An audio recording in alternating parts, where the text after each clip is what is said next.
Shit, I never thought about it like that. Should we be taking love language tests and like retests for each person in our life and kind of like sharing that with each other?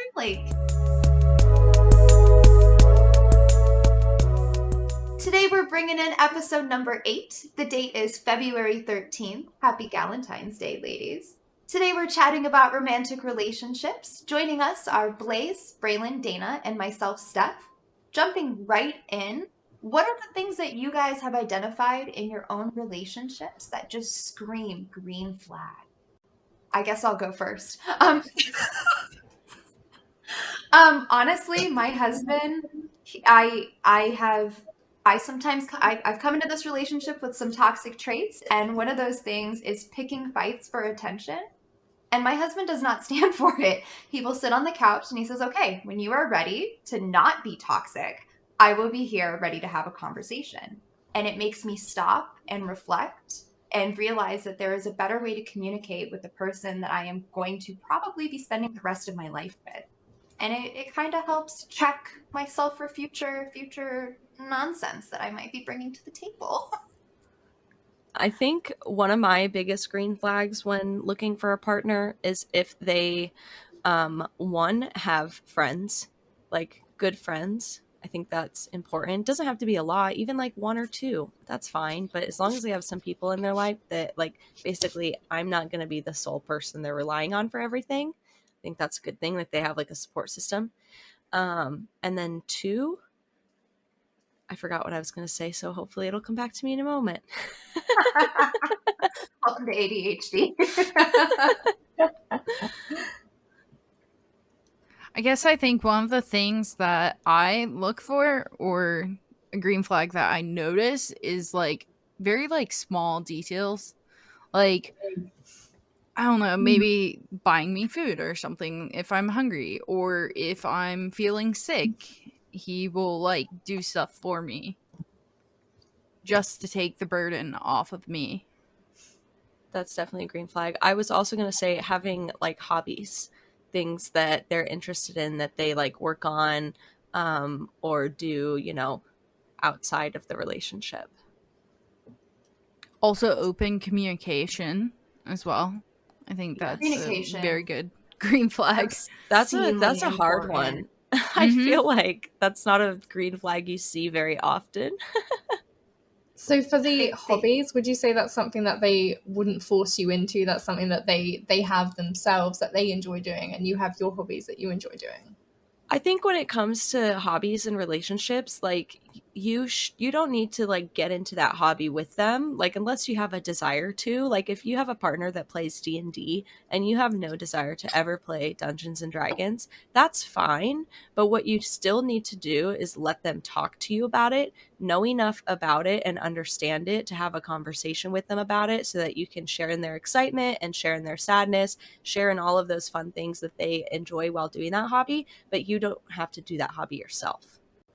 I can't tell you how many times I've had to listen to my husband talk about Halo or Tarkov. It's normally like raging, but I'll listen. I'd like to learn more about Halo. It's just not my thing. It's not my cup of tea. But then again, on the same end of the spectrum, like he has absolutely no artistic will in him, and it's hard to come to a middle ground because I don't feel like we have hobbies together, which frustrates me. But what are you gonna do?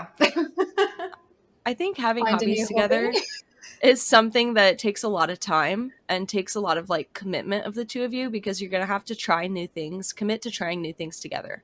So like take different classes. There's local classes you can do at like community colleges or art centers, or like find something that you guys both enjoy. But it takes a little bit of work and time. I am the worst for turning down stuff like that.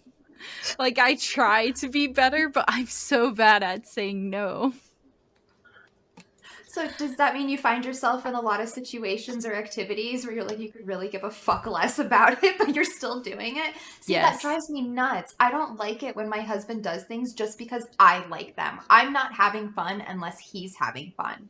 So Yeah. it's like, even like Stardew Valley, he likes some parts of it, but it's like if he's getting bored and I'm picking up on that, we're not playing Stardew Valley anymore. It's not fun anymore. But he should, at the same time, there's such a fine line in relationships between like compromising and making sure that you're getting the things that you need. Like it is, and I think it's impossible to even define it as a line because for every situation that you're in, it's going to look different. But like your husband could be choosing to play a game with you that he doesn't like as much because he knows you like it as a sweet thing to do for you. See, I don't like It's that. like I don't like you have no idea what the it's difficult. I don't know why I don't like it. I think it's just because I want him to have just as much fun as I'm having. And if I know that truly deep down he's not, like he's doing it to be nice, of course, and that's great. But like we could be investing our time doing something that we both enjoy. Let's just like figure that out. Or it's like I'll ask him like, hey, do you want to do blah blah blah blah? And he's like, do you want to do blah blah blah? I'm like, please stop fucking asking me that.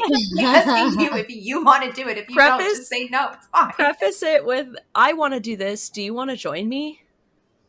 Then he won't ask Really you that question wouldn't. anymore. He can't That's ask you that fair. question. If you just say, hey, I want to do this. Do you want to come with me? He literally has to either just say yes or no. Like, there's no escape from that. Like, hey, do you want to go to Popeyes? Do you want to go to Popeyes? Yeah. Stop. I want to go to Right. Popeyes. Are you coming with me? Reagan does that to me all the time. I'm like, can you just say yes or no? You guys. Stop Ask better answering my fucking questions with questions with questions. I think that's something that women do, especially way more than men. Instead of saying, hey, I want this thing, we go, hey, do you want that thing? Because we want them to like validate our want for the thing, and we gotta stop that. Just say, I know I want this thing. Or like when they ask you where you want to go and you're like, oh, I don't mind, but you really actually do want to go to this one place. Yes. This is Oh, me. see. This is a constant I never battle do with that. food. Food is so hard. Food is hard. I did see one tip out there where it's like I need to find it and I need to like put it in the resources, but it's like you pick 5 things and their job is to pick 3. Yes. And then you pick 2 and then they pick 1 out of it. And then no one will argue about food ever again. So in my household there's 3 of us. And in my household there's 3 of us, and we have the hardest time picking places to go eat. So what we will do is one person will be like, fine, I'll go to these 3 places. And somebody else will be like, I'll go to 2 of those. And I'll be like, I want that one. And then everyone is happy. Yeah, I have a slightly different solution. I have a dice with all the different types of food you could possibly get, including staying in, cooking at home. And we just roll it like 3 times. Normally with my mum, we just roll it 3 times. And if we like one of the options, we'll go with that. That's amazing. For reference, too. this die is the size of Dana's head. And we will be dropping her affiliate link for Amazon purchases on this thing because I will be buying one. I don't have one, but if one of you guys want to add it to yours, you're more than welcome to. I can always show you how to get one. Yeah, picking food is hard. I feel like it's difficult in a relationship if you're not used to like advocating for yourself and you get into a relationship, you're going to have a really, really, really difficult time, because if you can't like say what you need or say what you want, that's going to suck for you. I feel like compromise is about a good 25% of any successful relationship, but not Maybe at the even risk more. of your own voice or your own personal development. That's what I mean. It's such a hard line to toe, because it's like literally sometimes I'll be like in my head, like, am I compromising too much on this? Or am I being overly like picky and stingy with my need? Like I am always so unsure of the right move to make. It's so difficult to figure out. Sometimes there's lines that I can draw that are very easy. Like I am of course a very ADHD person. I am incredibly forgetful. I consume a lot of cannabis, and that does not help any of that situation. My husband, I will say until I'm blue in the face, if you need me to remember to do something on a specific day of the week ahead of time, you need to put it on my calendar. I will not remember unless it is on my calendar. And for 2 weeks, he was telling me about the dog has like his appointment to get groomed. And he's like, okay, it's Friday. Can you take him? And I looked at my calendar. I said, yes, I can take him. I can pick him up. No problem. He never put it on my calendar though. And I didn't remember to put it on my calendar because we was in passing and I wasn't thinking about it. And then the day came and he popped into my room. He's like, Steph, you forgot to take the dog to the groomer. And I looked at my calendar. I was like, it's not on here. So no, I didn't. And sure enough, I drove him over and I texted him and I'm like angry because I'm on 3 different phone calls with work and I'm stressed out and I'm speeding and put it on the fucking calendar. I have to put stuff on the calendar immediately the second that somebody tells me. Like, I don't care if I'm in the car, like wherever, if I think of something that I forgot and I need to remember, I do it right then, or I'd be like, hey Siri, add this to my reminders. Because yeah, I'm the same way. We all dropped the ball on that one. Yeah. I need to do that for Reagan because I feel like either he doesn't forget, he can't hear me ask a question, or I also forget. The nice thing about being in a relationship, if you do have ADHD or you struggle with mental health, is that your partner can help you with some things. Like, for instance, I am pretty good at like staying organized, especially when it comes to like documents or papers or mail. So I always tell Trey, if you have like an important piece of paper, tell me and give it to me, and I will put it somewhere that I will remember where it is and know when you need it later. And there's little things like that we can kind of help each other with. That's a great benefit to being in a relationship. We do a lot of that stuff together. We try to do it together. So like we bought a filing cabinet and then we'll sit down like once a quarter and we'll go through the entire pile of papers that we need to like file away. It's like, do you want to keep That's this? really Do you not smart. want to keep this? It's that way we're both like in the know on where things are. Yeah. And it's like he knows where my social security card is. I know where his is. And it's just like pickups and it all goes in one spot. That and keeping copies with like our in-laws, for example, I think have copies of our important documents just in case. Yeah. So I'm finding it really interesting, all these green flags that you guys are talking about, but I'm wondering how would you identify the toxic patterns in relationships? Communication. I like calling it out for something that you don't like or something that makes you uncomfortable, but not just calling it out, but coming to the situation with a solution. So like in the scenario where I'm being a toxic asshole, my husband identified it, gave me a solution, and then let me make the decision on my own. I could have totally continued to be toxic, but that would have then further damaged the relationship. But he's always so gentle with it. And he did it in a way that kind of made me just like stop and think like, I really like this person and I shouldn't be acting like this. So would you say that if someone's being toxic and you kind of talk to them about it, the way that they respond is probably the key to whether they're going to respond well or ignore your feelings? I follow this relationship therapist on Instagram. It's called the Gottman Institute, and they do basically like relationship workshops and stuff like that. And one of the things that they say is the biggest determination for if a relationship is healthy and will last is if your partner responds to what are called bids. So essentially, anytime, like, say you're walking down the street and you're like, whoa, look at that thing, that's so cool. The way that your partner responds to those, if they're like, oh my gosh, yeah, that is so cool, or if they blow you off, and I mean, it could be, look at this video I saw on TikTok. It could be, hey, did you see that thing on TV the other day? That was so cool. If they are not responding to those with enthusiasm every time you're trying to make a bid for connection, that is a huge indicator of how successful your relationship will be. It's the communication in my relationship, I've got to say, is pretty wonderful. Like we've been together now, I think like 7 years. Ugh, holy shit. But it's like if I need my husband to look at something, we've had this conversation many times. Like I need to get his attention. I need to say, "Hey, Verona," and he'll say, "What?" And be like, "I want to show you something." And he'll say, "Okay, hold on. I need to just get through this one thing," or "Hold on, I'm watching this video," or "Hold on, give me 2 seconds. Let me finish reading this." And then like I have his attention. I can't just like go in and say, hey, look at this video, because he's in the middle of something. His attention span's not there. The TikTok's then over, and I'm upset because I'm like, you don't even care about this. Obviously, yes. I'm the same. I always tell him, if you don't say my name and I'm preoccupied with something else, I'm not listening. I'm not doing it on purpose. My attention is just elsewhere. So if you would like my attention, please say my name, or, say something, and then I will give you my attention. I definitely think like the fact that they also have communicated how best to get their attention, but also the fact that they will quite happily give you that attention. They will make time for you. That's always something that I feel is important, and I would like to see in my next relationship. I think that's a big thing, like in any relationship. Like even with friends, just if they give you attention when you try to show them something. All relationships are effort, all of them. Yeah. I wish there was a love language version for like personal friendships. And I guess the same thing could really apply, but like something that's kind of made my own relationship with my husband a little bit better in the last 6 months is we started talking about love languages and identifying what each other's were.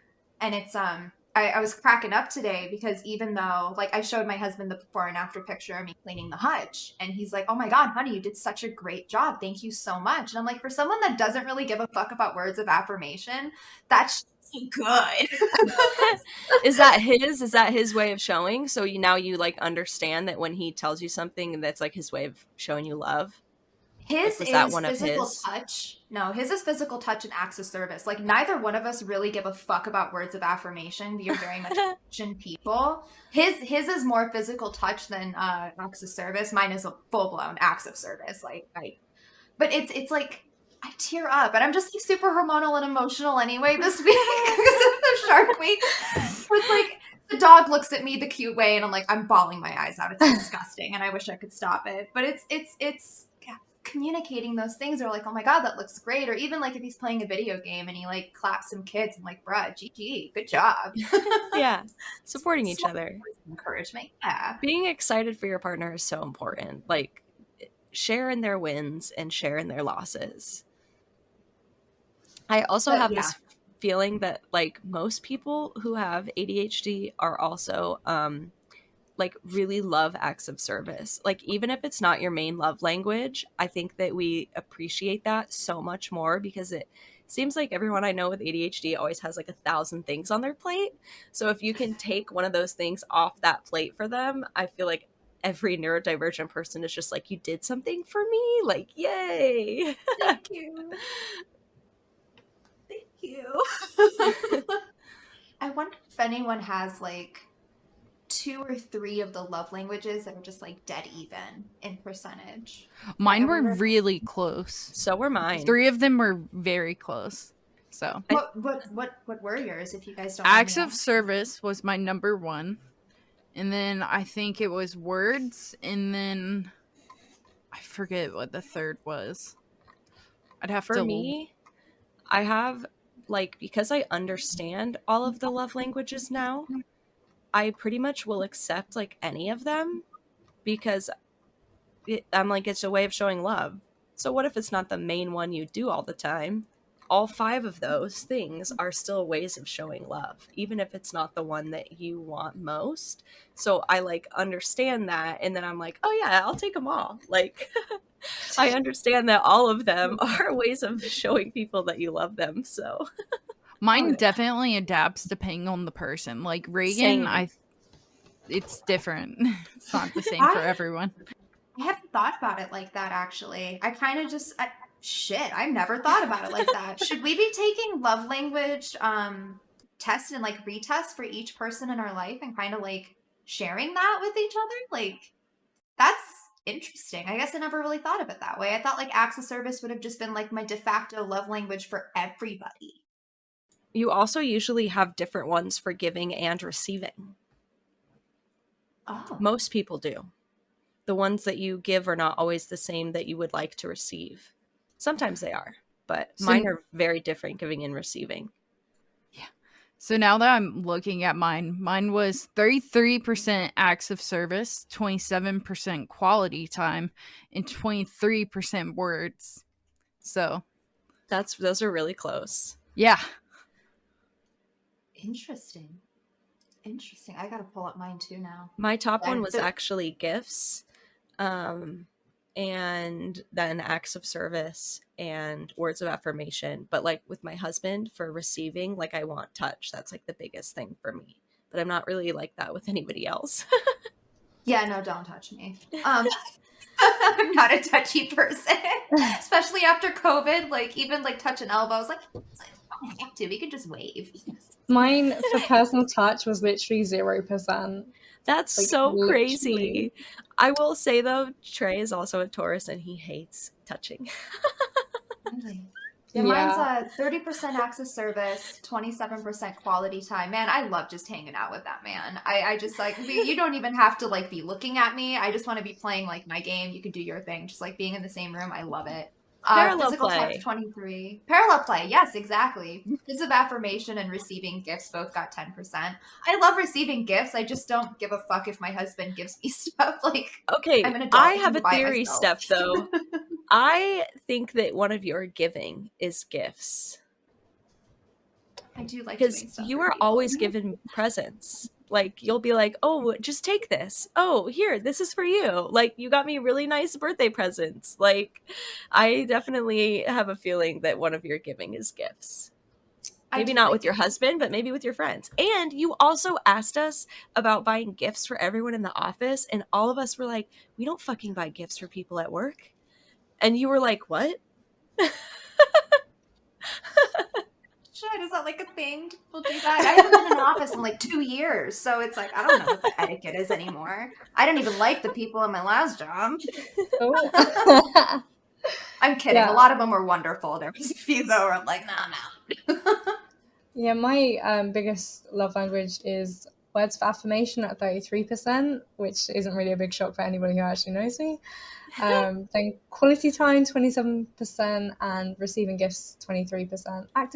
Acts of service is 17%, but also I feel like the questions on the quiz that we did was trying to like Yes, they were worded. They were like loaded questions. Yep, they Yeah, sure they were were. trying to pigeonhole you into something. The fuckers. Yeah, you had to like pick one or the other, and sometimes I was like neither, and other good. times I was like both. Like both are good.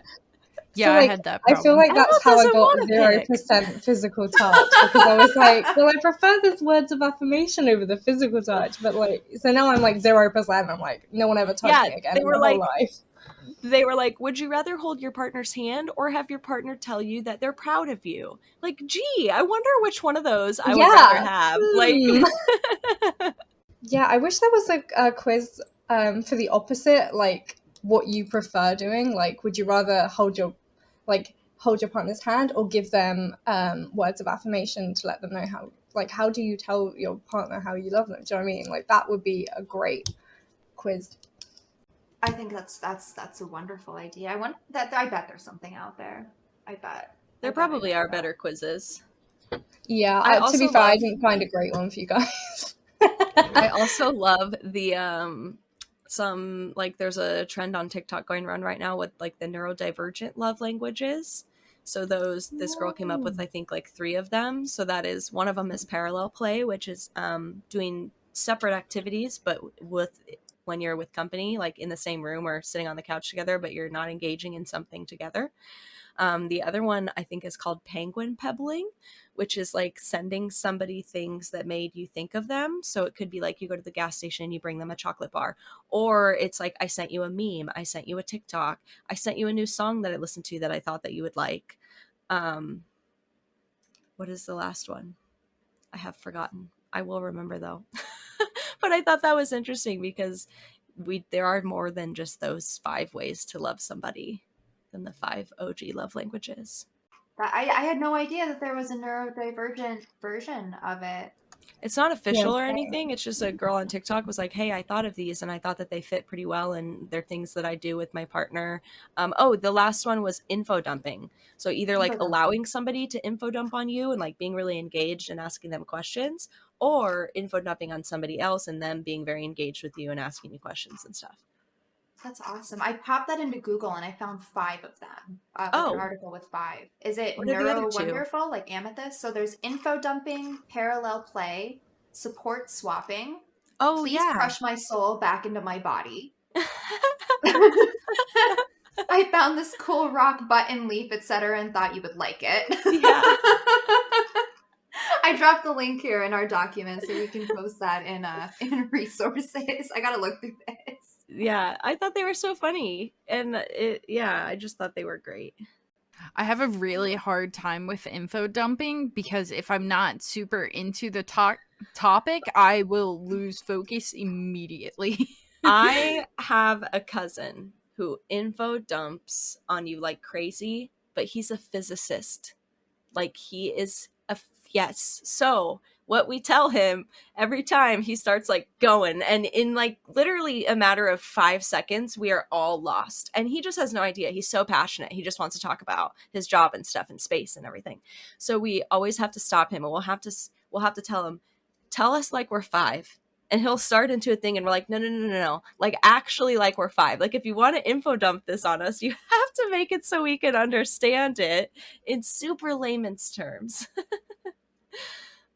So I've got a question. Kind of on the same thing, but kind of a little bit different. How do you recommend communicating your grievances to your partner with your partner when you don't vent or get input from outside people, like people outside of your relationship about your relationship? Like you're saying, if you have an issue in your relationship, how do you talk to them when you don't have any other support to talk to them about? Yes. Or you refuse to vent outside of that relationship circle. Don't do that. Find people that can support you, because you need to have more than just your partner. It's such a burden to know if, like, that's why I said in the beginning, if your partner has friends, like you need to have a support system outside of your partner, because if you're constantly only going to your partner every time you have a thing, that's just a lot of weight for one person. A lot. So lean on other people. You may feel like I can lean really well on my partner, but maybe I can't lean as well on my friends. But that's probably not the case. I know you could lean on all of us. We would love to help you talk about your grievances with your relationship or anything like that anytime. But yeah, that's a tough one. I think a lot of people feel most comfortable with their partner, and it's easy to like have those combos with them. I found that my ex a lot of the time would like treat me as if I was a therapist, but then would say like, oh, I don't need therapy, like I have you, and why would I pay someone just to listen to me and not help me? And I was like, Or get a therapist. Even I said get a therapist was a good idea. Or even there's nothing wrong. You should never feel ashamed for going to couples therapy, even if you're not married. If you have a big issue and it's causing a lot of problems in your relationship, go work it out with a therapist. Having a mediator to talk you through that difficult conversation can be really helpful. Yes, for sure. I tried to do that, but instead we compromised and got a couple of couple therapy books. That's a good idea as well. As I'm going into therapy, it doesn't matter that I spent the money on it because I will probably end up using them. But honestly, the therapy books probably cost a lot less than the 18 sessions you're going to need before that person opened up and actually like made progress. Which was never going to happen anyway.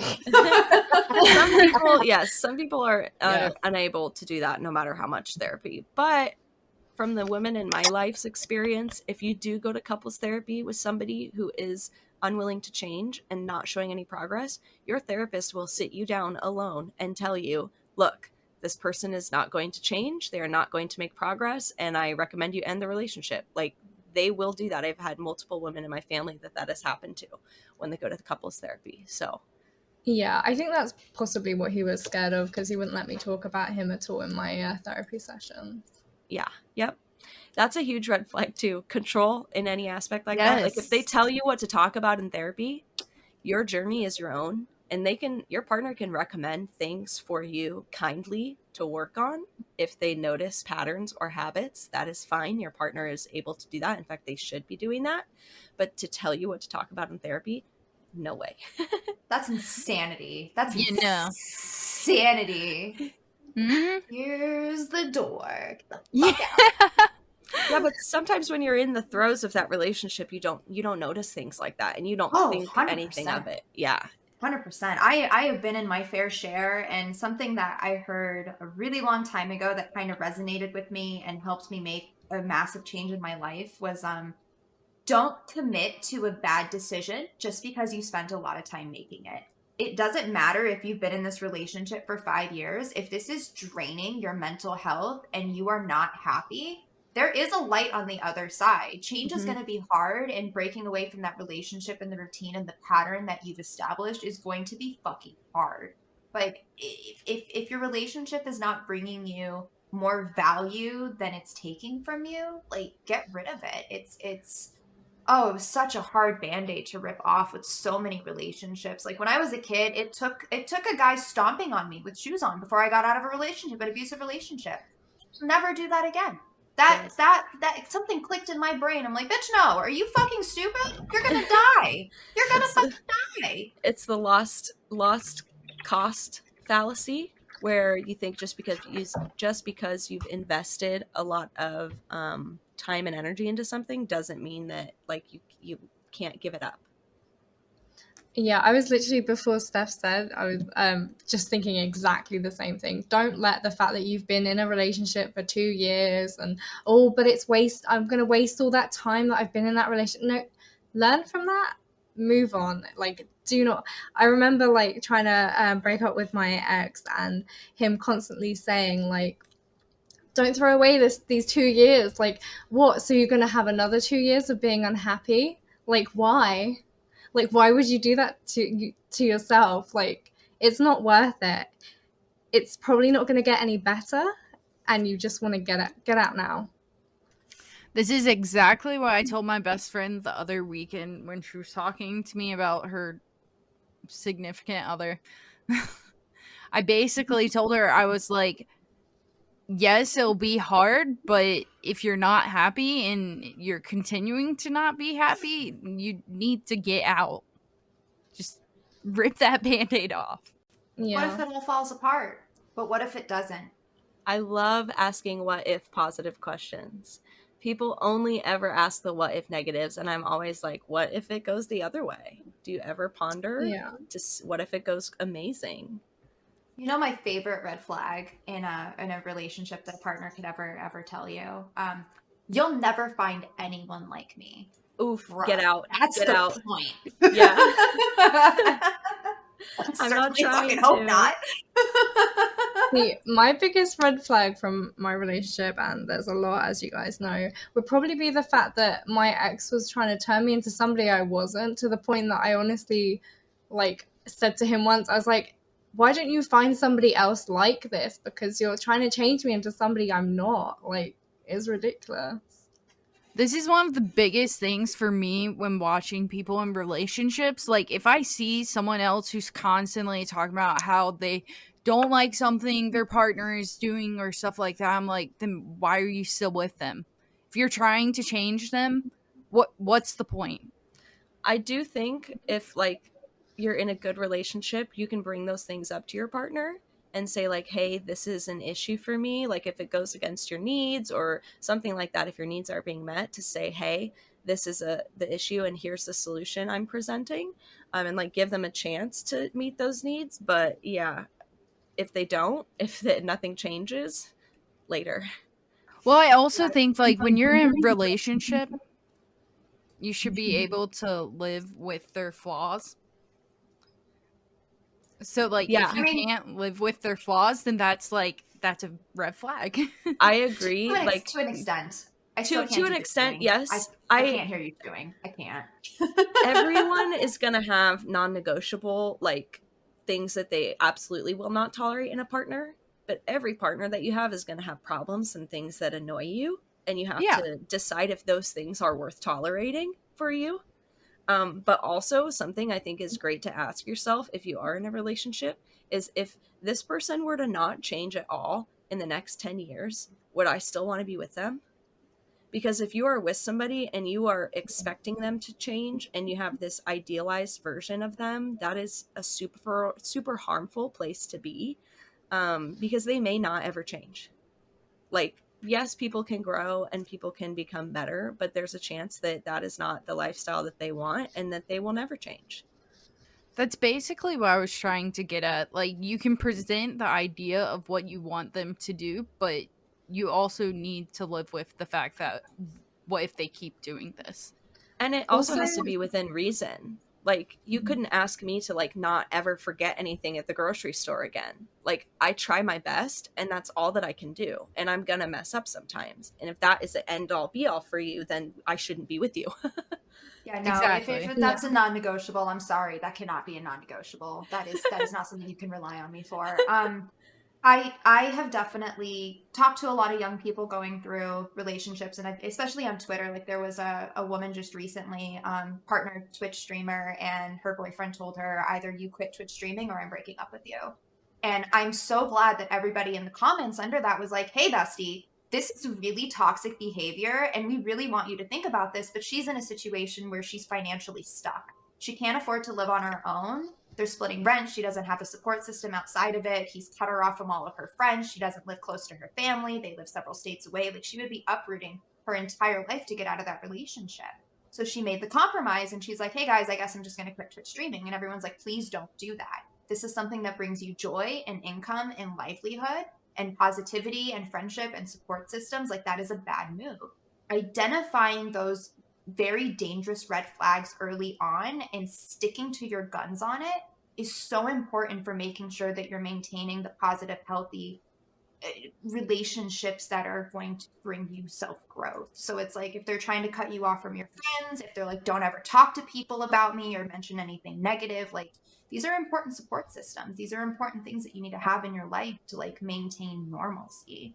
Um, we should find a list. We should find a list of those red flags early on and drop them because it's there's so I could never imagine my husband telling me like I really don't want you to craft anymore, like that it takes up too much room, it costs too much money, and like all valid points, but like one thing I just wanted to like say is also like if you have things that are like non-negotiables and stuff, it's kind of something you need to talk about at the beginning of your relationship. Like for me it was do you want kids or not and things like that, or would you be willing to move, because there was I was in a long distance relationship, so it was like he had a hard no on moving down here and I was okay with moving up there at the time, but obviously no one anticipated COVID, and obviously it's okay to change your mind, but you obviously have to tell people as well.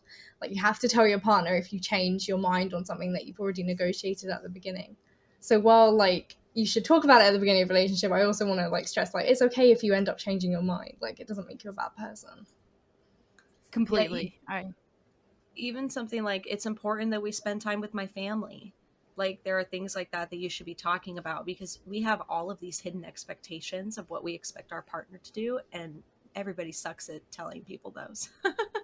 Also, I really want to say as well, for people that are friends with someone who's in an abusive relationship and you're like telling them to get out and things like that, like a lot of the times people don't see how bad things are when they're in the relationship until they get out of it.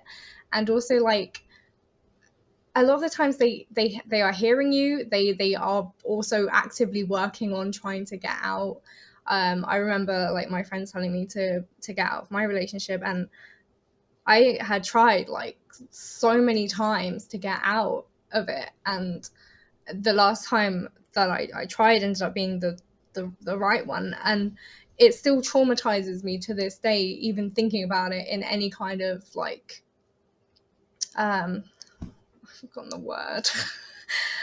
Like oh, I don't know the word that I'm looking for, but in detail, that's it. In detail. Sorry, brain. So yeah, I definitely like be patient, and just all you can do is just be there for them when they get out, and along the way on the journey, because it's not an easy one, especially once they're out. It's just a lot of relearning and things. I think if you are going to start dating, it's super important to make sure you have at least one person that has your best interest in mind that you can talk to about your relationship. Because that is a classic like abuser tactic, is to isolate you from people. And then, like Steph said with the Twitch streamer, like you end up having nobody, and it makes it extremely difficult to leave. It's interesting as well, because when I came out of my relationship, my friends, although they told me like when I was saying about, oh, should I break up with him and stuff, they was telling me to go for it, but they said to me they didn't want to like go too hard on trying to get me out of the relationship in case I decided to cut them off, or they just like lost me forever. So it is hard, like, because you don't know what that person's going to do, or if that's further going to cut them off from their support network at the time. You know, I remember hearing from my ex a lot of the time that my granny was just trying to split us up a lot, but actually she was just worried about me. And I believed him at the time, thinking, oh God, but luckily I lived with her. So like there was no way that I could be cut off from her while I was still living here. But as soon as I moved up there, it probably would have been a very different story. Yeah, I'm so proud of you for getting out of that.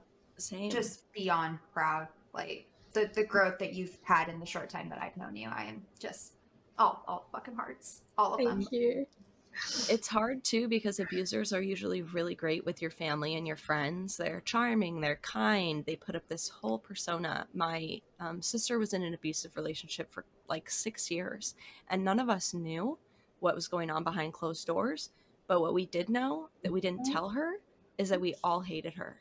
We all thought that she was awful, her partner. And when she got out of the relationship, she was like, why did none of you tell this to me when I was with her? And we were like, it's really a fine line, and it has to come from someone that you trust, from a place of love, like such kindness, if you're going to talk to your friend about your honest thoughts on their relationship. But it is so important that if you have those gut feelings about somebody that your friend is dating, to talk to them about it, to say something, because it might be so much worse than you know, and that conversation might help them realize. Definitely. It's important to note that it's definitely not exclusive to men. These tactics, these are manipulative abuser tactics that people of all genders are capable of.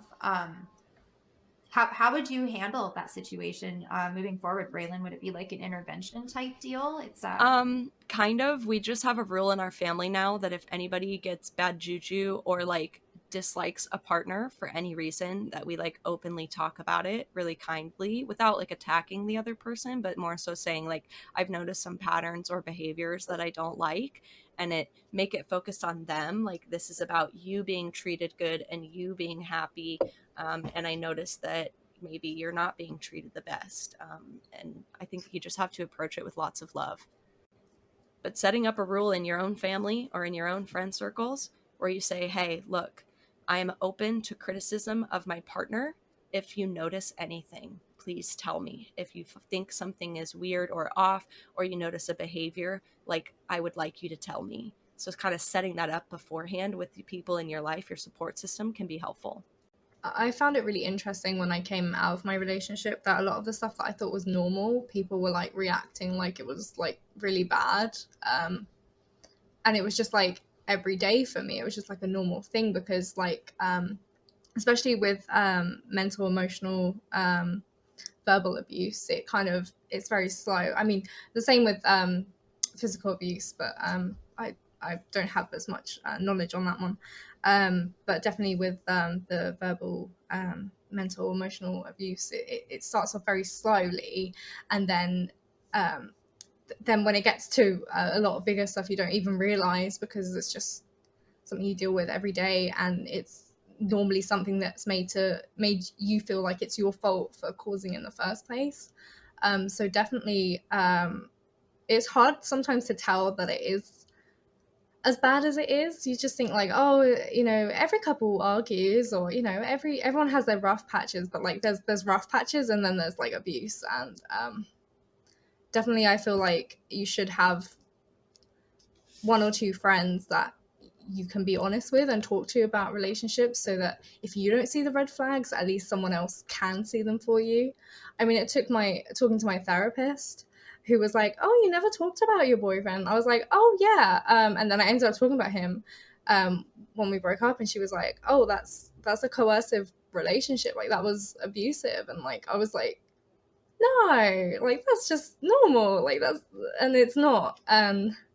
So yeah, definitely have one or two people you can talk to about things, because you may not realize it's as bad as it is. It's uncomfortable to hear too. It's uncomfortable to hear when someone says, "Hey man, I'm seeing some, like, bruh, that's fucking disgusting. That's not, that shouldn't be okay." It's yeah. Oh. It's interesting It's as an well, uncomfy because you situation. get those people that say, "Oh, I'd never be abused. Like it's just when someone hits you," and it's not. It's not that simple. It never starts off like that. It's just never that simple. I mean, I didn't think I was being abused until someone said, and I was like, no, that wouldn't happen to me, and it could happen to anyone. Like it genuinely could happen to anybody. I mean, these people are not necessarily nasty in the beginning. You know, there's a reason why you fell for them. There's a reason why you jived. You had interest in common. Things clicked. Things clicked in the beginning, and it's people. I mean, I feel like the same thing can happen with personal, like, friendships too. You know, it's kind of taking a step back. And I love the TikTok quote going around. It's do you think I let everyone talk to me like this, or are you asking me to make an exception for you? Yeah, and I think as well, you need your boundaries. You need to figure out what your boundaries are before and during a relationship, because you're allowed to change your boundaries and stuff. And then finding out what they are is very helpful to finding out whether, if someone is constantly testing and pushing your boundaries until they're pretty much non-existent, that's red flag. Yeah, sometimes I think standing up for yourself though is really, really, really difficult. Like it's not an easy thing to do, especially if you have to stand up for yourself to somebody that is supposed to be the person that you love.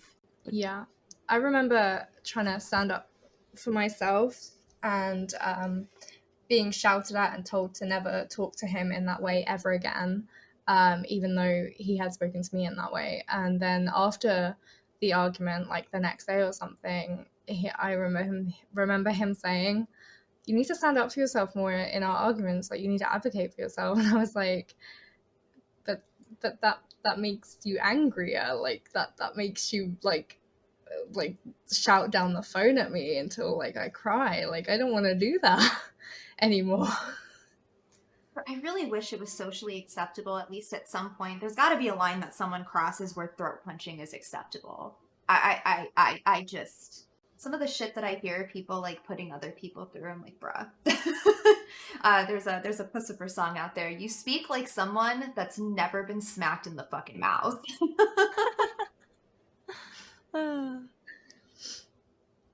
That's another thing. Like a lot of abusive people will like keep pushing you until you're in public and you snap, and then it looks like you're the one in the wrong. Yeah, reactive abuse as well.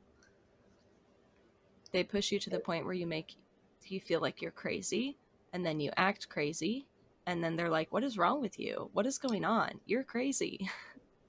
And then after the relationship, they're like, see, they were the problem. Like, you saw it. You all saw them do that.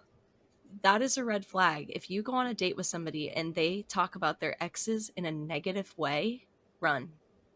Like, it's okay to say, like, yeah, we didn't work out, whatever. But if they bash their exes, run.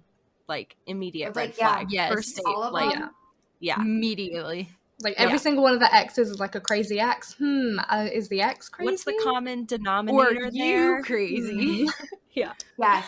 Okay. Everybody else on the road is an idiot but me. That's exact same thing. Yeah. Yeah, that's a good first date red flag. People are so... Oh, go ahead. I was going to say, going to that's something that I never realized was like a green flag in my own relationship. Like one of the first times Reagan and I were together, we were talking about our exes. And like in nice ways. Yeah, he didn't really have anything horrible to say. That's good. Now, I didn't realize that until this conversation. I've been very honest with Rona. Yeah, the toxicity that I have displayed in my previous relationships, and it's I identifying them and wanting to do better and wanting to do things differently, and maybe things will play out a little bit different. I mean, hey man, 7 years, so far so good. I mean, I'm not sick of them yet. And we've literally been together every single day for 7 years. It's kind of crazy. I feel like you often hear a lot of people say like, oh, if you want to work on yourself, like if you want to grow, like you can't be in a relationship while you do that. Like you need to be single before you need to work on yourself. And that is 100% a lie. Like you and I, Steph, and probably you too, Blaze, and I'm sure Dana as well. Like I have worked on myself so much while in a relationship, and it's cool because like you get to bring your partner along with you, and although they may not go at the same pace as you and may not go through the exact same personal growth journey, it's still going to benefit both of you.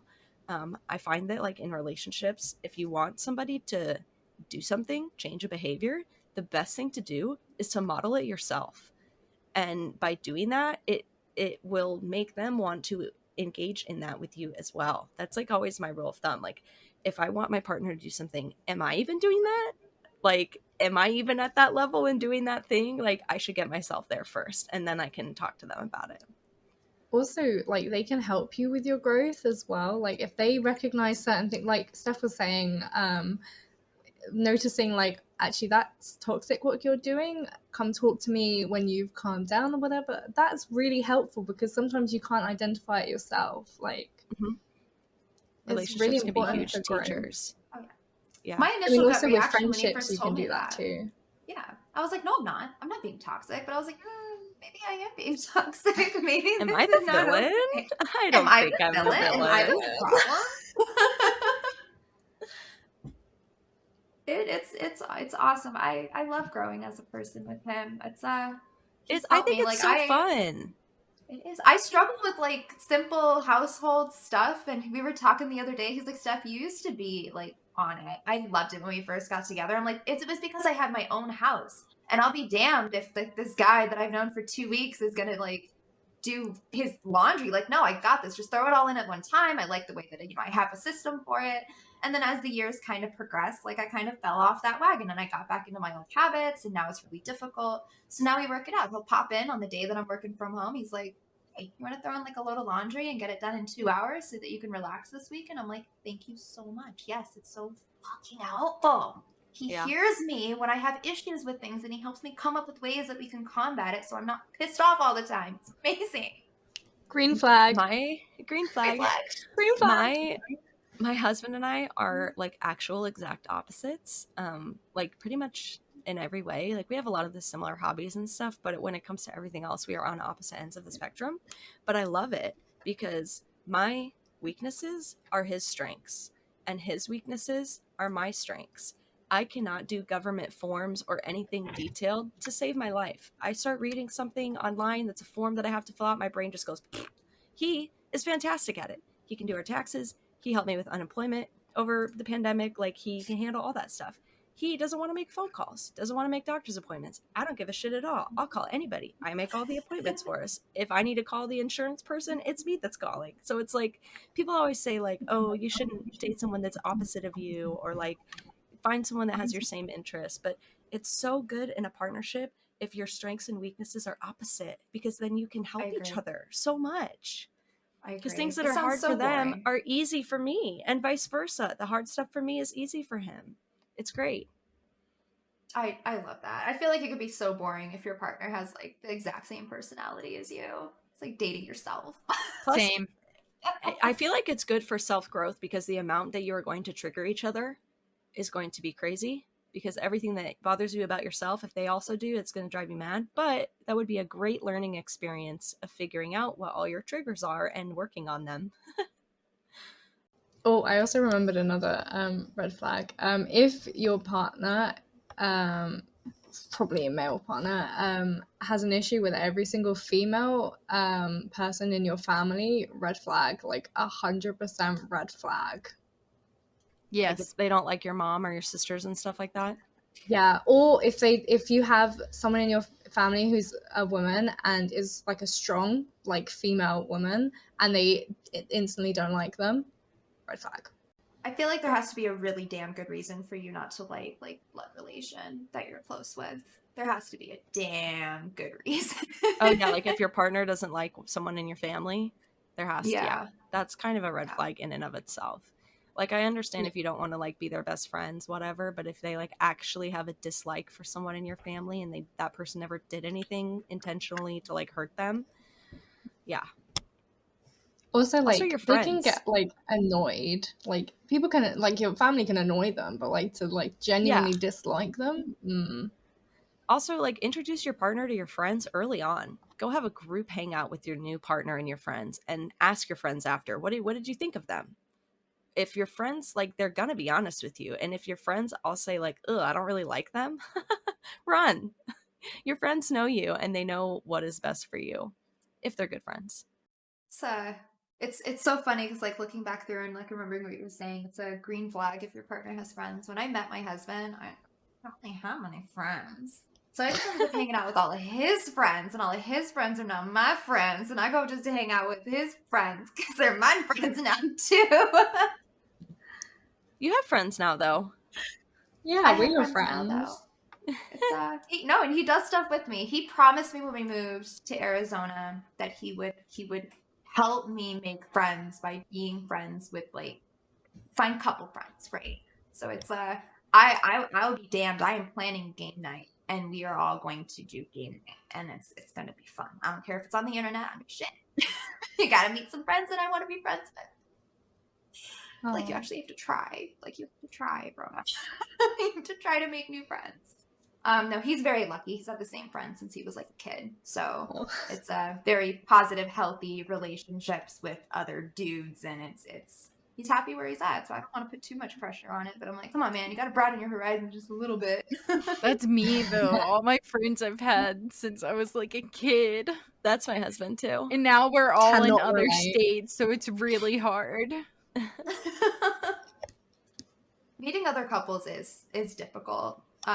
You might like one of them, but you might not like the other, or like your personalities might not gel very well. There's this American Dad scene where Stan and Francine are trying to find couple friends, and they're like ringing off out loud like couples that they know, and like they say one, and she's like, well, he's great, but I hate her. And then he says another one, and he's like, I love him, but I hate her. And then they're like, what about these two? And they're like, oh, they hate us. Like, and it's just so funny because it's so true. Like, it's so difficult to find couple friends. It really does. It really does. It adds a layer of difficulty. Yeah, because it's 4 people coming together, and or sometimes more if you're poly, you know, instead of just 2 friends. It's That's, I mean, yeah. It even with like the friend groups that you have, you know, someone meets a new girl and you're not really. Oh my gosh, that happens all the time in our friend group. Like someone brings a new partner around, and after we're all like, oh, we don't know about them. Like, but it's such a good test to see if your partner jives with your friends. Like, that is such a good test to put a new partner through. Because if they have a great time and they jive and everybody's like, oh my gosh, we love them, but boom, green flag. Heck yeah, heck yeah. That's something I did with Reagan early on. Just invite him to, or in what is it? Introduce him. That's the word I was looking for. He met my friends very fast. Also, like I find not just friends, but like with my friends, partners, whatever, their parents have always liked me, which is nice. But like if your parents don't like your partner, unless you don't get on with your parents, which is a whole other story. But if you have a good relationship with your parents and they don't like your boyfriend, girlfriend, whatever, partner, that's probably a huge red flag and something you should probably look into more than just, oh, they just don't like my partner. That's fine, because there's probably a reason. Yeah, it might be different if you're like under 18, because I feel like if you're under 18, your parents are probably not gonna like them no matter who or what they are. But and it depends too. Like, you know, be mindful of the information that you share with those people in your circle. If all you do is vent about the bad things, that's all they know about the partner, unless you bring them around and they get to know them personally. So it's, you know, speak highly of them and my be honest. sister has this rule that she figured out because she's studying to be a therapist also, and so all of her friends come to her for relationship advice. And she says there's the only time people tell her this thing is when they're in a really bad relationship. And the sentence is, "I'm sorry, I only tell you the bad stuff." She said her friends that have told that to her have been all of the ones that were in really icky relationships, because when you are in a good relationship, you don't have to try to share the good stuff. It just is going to come out. So that's something to keep in mind too. If a friend tells you that, "Sorry, I only share the bad stuff with you," think about that. That's yeah. How do we want to talk about how we faked it this week? Yeah, I've been thinking about that this last hour, and I don't think I don't really think I fake very much. I'm very honest, very open. I try not to trauma dump on my husband or like dump all of my stress on him, because I granted, as an individual, have a lot of it between like work and play and whatnot. Um, I think that's one of the successes though in my relationship, is when I came into it, I promised myself that I wasn't going to tell bullshit lies just for like attention, nonsense, you know? It's I was always going to be open and brutally honest with him, even if it made me uncomfortable. And it's gotten so much easier over the years just being honest. Yay. Green flag. I'm going to make a button. I've definitely faked it a lot this week. I've just started in my new position at work, and it's like a lot of learning new things. But then because I'm still working for the same, well, like the same department technically, like that I already work with, they just assume that I know how to do everything, but they're all different procedures. So it's like trying to learn that, but also like it's so busy at the moment that people keep leaving me halfway through things as well. So it's like trying to like not get so frustrated with the whole thing, because like I like to do things one thing at a time, and I'm having to like not finish a task before I have to do something else, and then try and remember to go back to that, which is like a whole nother thing. And my friend at work on Friday did say like, "Are you okay? You seem really annoyed at me." And I was like, no, I'm not annoyed at you. Like, I promise you, you have not done anything wrong at all. It's completely me just trying to figure this shit out at the moment. So yeah, I feel like I've been faking it that way. Also, I've been trying to not give energy to the people that like aren't giving me any energy back, which is a hard thing that I know I really need to do more of. Matching energy is super important. Very proud of you on that one. I've just trying to think how I faked it. Spam. I definitely found mostly. Oh, Go go on. ahead. No, honestly, you're fine. I was just gonna say, I think mostly with work this week, I've been faking it because my boss and other people keep just stacking stuff randomly onto me, and I have other stuff that I was trying to do that I also need to do. So it just was a vicious cycle. I just wish I could give you a hug, honestly. Just sounds like it's been really shit. Yeah, this week was not fun, but you know what? I did nothing this weekend, and I'm happy with that. Yeah, why not? Why not do nothing for this weekend? Exactly. Go you. This weekend was glorious. I love my weekends. I work very hard during the week so that I don't have to work on the weekends, and I'm here for it. Here for it. Thank you guys so much for listening in. Really hope you found some benefit to today's episode. Definitely check out our website, WAJFIP. I'm sorry, WAJFI I do that every time. Join us on Discord to access all of the resources that we've mentioned in today's episode. Find your people. Next episode will be covering anxiety and all things that go with that. It's a broad topic. Let us know if you have questions. You can submit them on social media, drop them in Discord, shoot us a DM. There are plenty of ways to get a hold of us, and there are like 5 of us. Follow us on all major social platforms and stay tuned for episode airing dates. Have a great day, guys.